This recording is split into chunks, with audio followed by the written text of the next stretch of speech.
Well, good morning. Thank you everyone for coming to this medical loss ratio rebate webinar. The interesting thing about this webinar is generally we like to do it after the rebates have been issued. Last year they issued them early August. It is the 27th of August, so I thought they would be issued by now, but they should be coming out soon. The carriers do have until September 30th to provide them, but they usually do it much earlier. This webinar, as with all of our webinars, will be recorded. I will send you a copy of the slides and the link to the site, as well as the medical loss ratio webinar that we have. Calculator that we have. My name is Corbin Granger. I work in compliance, and so thank you for taking a few minutes to be with me today. So as with all of our webinars, I am not an attorney, I am not a CPA, and this information is based on the current guidance we have. So of course it could change, in later years or a later time. So just keep that in mind. Now, what is the medical loss ratio? The most important thing to note is that this only applies to fully insured plans. So if your plan is level funded or self-funded, then this provision does not apply. And what the medical loss ratio does is it specifies the amount of the insurance premium that the issuer or carrier charges and for what expenses they can use them for. So you'll see on the individual and small group market, insurers must spend 80% of the total premium on what we call medical care and quality improvements, and no more than 20% on administrative expenses. So if it was $1, 80% has to go for medical, 20% can go for administrative expenses. In the large group market, the percentage is 85 for medical and 15 for administrative. Now, if the insurer does what we call miss the MLR percentage, so they pay less than that 80%, a rebate must be provided to the policyholder. The other important thing about this, and we'll go into it when we're talking about distributing the rebate to participants, is that this does not represent your plan's experience. This represents how the plan or policy did throughout the whole market area or the state. And so that allows for a lot of flexibility when you're looking at distributing the rebate to plan participants. And as I mentioned earlier, the issuer must pay the rebate to you if you're going to get one by September 30th. And we're hoping that those come out relatively soon. So under a group plan, really the employer is the plan sponsor and really the policy holder. And so what happens is the issuer will notify you, they send you a letter by mail, they identify the plan and what percentage is supposed to go back, and I went backwards. The percentage is supposed to go back, and they put a check in there. Sometimes it's going to be one check, sometimes it might be more than one check, because some carriers will consider both policy options like an HMO and a PPO, and if you're getting a rebate on each plan, they will consider that one policy and give you one check. Other carriers may give you more than one check. Now, your plan participants, and those really are your employees, but they could include individuals on COBRA, they could include people who participated in the plan, were doing it for 2023, so they don't currently participate in the plan, or they don't participate in the plan because they're no longer employees. And amounts paid by participants are considered plan assets. And so that's where the distribution rules come into play. Because if the amount that the participant pays is considered a plan asset. So a couple of rules. So you're the policy holder, and then the source of the premium payments is important. So plan assets must be used for the exclusive benefit of the participants. and distribute it within 3 months. Don't hold the check for a year before you decide to do something with it. Go ahead and make your decision and send it out. It can include individuals on COBRA and people that were paying for coverage during protected leave, such as FMLA. And as you'll see, the distribution rules differ for private sector plans than for church plans and plans for local and state government. So here's some plan asset examples. If the employer pays 100% of everyone's premium, there are no plan assets and the employer can keep the rebate amount. If the premiums were paid out of a trust, conversely, the entire rebate is a plan asset. Paying out of a trust is incredibly rare. Generally, employers pay premiums out of their general account. So if participants paid 100% of the premiums, the entire rebate is a plan asset. Now, the employer and participants in general each pay a portion of the premiums. And so the plan asset is going to be the amount that's attributed to what the participants are paying. Sometimes that's a fixed amount, sometimes that's a percentage. So here's an example of how you could calculate what the rebate is. And this one's pretty easy. You've got total plan premiums. You have 100 covered participants. It was $1 million. The total participant contributions is $250,000. So you take $250,000 divided into 1 million, and then you get 25% of the plan premiums. That's what the employees paid. The employer receives a rebate for $15,000, so 25% of $15,000 is considered a plan asset subject to distribution. And so that becomes $3,750. Now, once you get what the rebate amount is, then you have to look at, all right, how am I going to distribute them to participants? And you will have two decisions to make. One is who is considered a participant, and then second is what formula am I going to use in order to distribute it? The biggest rule is that the rebate must be allocated under a reasonable, fair, and objective allocation method. Again, this is not a dollar for dollar reimbursement to premiums paid. So with the DOL, as long as you can back up your reasoning and that it's meant to be fair and objective, that is perfectly acceptable. It should only go to participants who are covered by that policy. So if you have 4 different policies and you get a rebate check for only one of them, you should issue it to the individuals on that policy.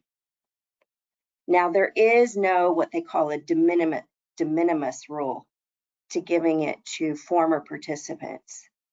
But this is very, very difficult, especially when a former participant is a terminated employee, that if the cost of giving the rebate to a former participant is about the same as the rebate amount they're going to get, you can limit it to current participants. And by and large, that's what 99.9% of employers choose to do. So for example, if I worked for you, I was participating last year, but I no longer work for you anymore, and my rebate amount is $10, well, if it costs you $10 to cut and print a check, and maybe you don't even know my address, you can limit it to current participants. When you're calculating who's going to be a participant, you also have a lot of flexibility. You can look at people who just participated in 2023. That would be the MLR reporting year. You could look at individuals who participated in 2023 and are currently participating in 2024. So that's really when the rebate is being paid. Or you can give it to participants who are currently participating in 2024, regardless of whether or not they participated in 2023. So after you're choosing the year for the participants, you can share the rebate with any participant during the year, or what's usually easier is just the participants of a certain date, i.e. like a snapshot in time. So for example, you could select all participants enrolled when you get the rebate, and for example, it'd be September 1st, 2024, or all participants enrolled on the last day of the MLR reporting year, December 31st, 2023, or you could choose another selectable snapshot date based on the facts and circumstances, such as the end of the plan year, the first day of the plan year, the middle month of the plan year. Again, distributing and how you distribute is not required to exactly reflect the premium activity of individual plan participants. And I'm going to read this straight from the DOL because they say everything so concisely, right? It says, in deciding on an allocation method, the plan fiduciary, and that's going to be you, the employer, may properly weigh the cost to the plan and the ultimate plan benefit, as well as the competing interests of participants or classes of participants, provided such method is reasonable, fair, and objective. So you're like, well, what does that mean? Really what it means is when they first came out with the rule, everybody thought, well, this is a great idea. We're going to give people money back. And then questions started to come up. Well, wait a minute. What if this person only worked for me for 4 months? What if this person no longer works for me? How am I going to find people that no longer work for me, et cetera, et cetera?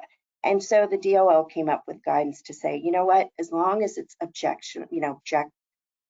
not objectionable, as long as it's objective, reasonable, and you're trying to be fair, then that is a good allocation of the rebate. Now, the rebate rules differ for private sector plans versus government and church plans. So if the employee's share of the premium was paid with pre-tax dollars, the rebate's going to be taxable income. So if you choose to give employees a check, then it would be taxed. What a lot of employers do is they issue the rebate as a premium holiday. And by using a premium holiday, that's automatically going to increase the employee's taxable wages. It really depends upon you and your payroll system. Some employers say it's easier to cut the check. Some employers say we're just going to do a premium holiday. You may also use the rebate for a benefit enhancement, like a vision plan or a dental plan. The problem with that, however, is rebates are not guaranteed every year. And so you don't want to provide a benefit and then, we're paying for everyone's vision this year and then next year have to sort of take it away because you didn't get a rebate. If you have like state and local government, you can reduce everybody's premiums. In other words, provide the rebate to all current participants on any plan you're offering. You can provide the rebate only to current participants that participated the prior year, and you could provide a cash refund only to subscribers that were covered by the group health policy on which the rebate is based. So you can give it to everybody, all current participants on any plan, only to people that are participating this year that participated last year, or give them money for the people that only the people on the plan, only those individuals on the plan. A church plan is interesting. A carrier can only repay the rebate to the church if the church stipulates in writing that the rebate will be used for the benefit of current subscribers using one of the options described, for the state and local government. So most issuers therefore pay the rebate directly to employees of the church who were covered under the policy during the MLR reporting year. However, church plan isn't necessarily what it sounds like. If you have a lot of these church plans are written up as ERISA plans so that they can provide COBRA and other benefits. So a lot of times, even if you're part of a church, your plan is going to be treated more like a private sector plan. So here is a question. A private sector plan offers a health keepers plan and pays 100% of the employee-only cost, but the employees pay for dependent coverage. How should the rebate be distributed? Well, you should limit the rebate to those participants with dependent coverage, right? Because that's the only portion of it that's a plan asset. You can limit it to current participants if you like. You can use any of the different methods described in the slides. And then if the premiums were paid with pre-tax contributions, the rebate will be taxable. One thing we do have is we have an MLR calculator. It's really an Excel spreadsheet. And so if you want to put the amount of the rebate in and you can list the individuals and the different tiers of coverage, you can get the percentage of the rebate that you would want to attribute to them. But you could say, you know, everybody's going to get it $10, everybody's going to get $5, whatever it is. You don't have to match up with the coverage. So here's a second question. You know, I'm an employee, I have a employer, I have a lot of turnover. How am I going to determine who is participating? Can I do a snapshot of participation on a particular day, for example? And the answer is yes. The rebate may be shared with any participant in the plan or just the participants as of a specific date. You could even limit it to people who are participating now who participated last year. You just want to make a reasonable snapshot. So this could include the first month of the plan year, or another reasonable date.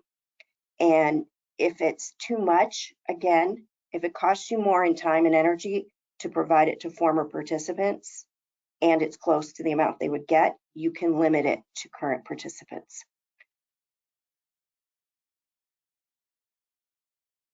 We always like to remind everybody that this webinar will actually be posted on our website. And these are some of the other webinars that we have available. They live forever on our Towne Benefits site. And we also have a podcast. It's called HR on Mic, where Barbara Jennings and we discuss little tidbits, maybe 10, 15 minutes about some different health-related human resource issues. When I walk my dog, I like to listen to podcasts. And so it's about 10, 15 minutes. So if it's something that you do as well, please give us a listen. We're also on Spotify. And with that, I'm going to open it up and see if anybody has any questions. It's not a long webinar for sure. It's pretty simple concept. We've been with this for a number of years.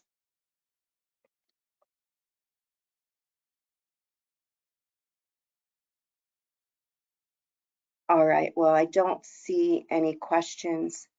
So with that, I will give you back, I believe, about a half an hour. And if you have any other questions or any concerns, please let me know. This is my email and my phone. Also, this will be posted on our website, and I will send out the materials to everyone who registered. So if you have somebody with you that wasn't able to attend, but they registered, they will receive the presentation materials and the calculator. Thank you so much. Have a wonderful day.